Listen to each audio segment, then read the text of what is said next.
ایک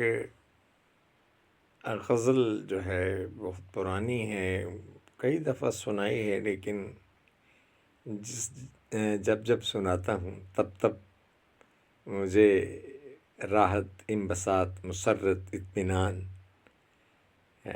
ان لمحات کا جو وہ کیفیت ہے وہ مجھ پہ مرتب ہوتی ہے۔ میں ہوں سلطان بن تاج، اردو نگر سے، سماعت فرمائیے۔ دل کے آنگن میں اترا قمر بن کے تو، ہاں یہ ایک رومانوی سفر کی داستان ہے۔ دل کے آنگن میں اترا قمر بن کے تو، ہر طرف چاندنی سی چٹکنے لگی، میرے ساقی کا گردش میں جام آ گیا، چار سو میں ہنسنے لگی۔ تم نے مثبت کیے سوچ کے زاویے، میں یہ سمجھا کہ قسمت سنورنے لگی۔ تم نے مثبت کیے سوچ کے زاویے، میں یہ سمجھا کہ قسمت سنورنے لگی۔ شبنمی شام کی دلکشی دیکھ کر کہکشاں میرے گھر میں اترنے لگی، تیرے ہونٹوں کے شولوں کو چھو کے صنم، چاہتوں کی چتا پھر بھڑکنے لگی۔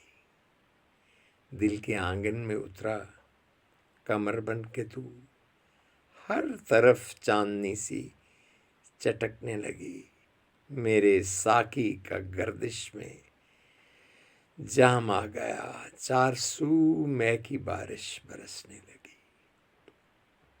چار سو مے کی بارش برسنے لگی۔ ہم سے نکلی ہوئی یہ، اس میں جادو سا ہے میرے لیے۔ یہ اردو غزل جو محبت، ہجر اور چاندنی راتوں کے جذباتی لمحات کی عکاسی کرتی ہے، اس کو میں نے ویڈیو میں ڈالا آپ کے لیے۔ انسانی جذبوں کی تپش اور چاند کی ٹھنڈک کا ایک انوکھا امتزاج پیش کرنے کی جسارت کی۔ اگر آپ کو یہ اردو کی میری شاعری پسند ہے تو میرے چینل کو سبسکرائب کیجیے گا، اور اگر کمی کوتاہی ہے تو صورت میں مجھے مطلع کریں کہ آپ کیا سننا پسند کرتے ہیں، کیا دیکھنا پسند کرتے ہیں۔ ہم کوشش کریں گے کہ آپ کے جو جمالیاتی ایک آپ کی ہائٹ ہے اس کو چھونے کی ہم کوشش کریں، اور آپ کے احساسات کے لمس کو محسوس کر سکیں۔ اجازت دیجیے، آپ کا میزبان سلطان بن تاج اردو نگر کے اس چینل، اس فورم، اس پلیٹ فارم سے اجازت چاہتا ہے۔ اللہ حافظ و ناصر۔ سلامت رہیے گا، خوش رہیے گا، اپنے پیاروں کے درمیان پھر ملیں گے اگر خدا لایا۔ السلام علیکم ورحمۃ اللہ وبرکاتہ۔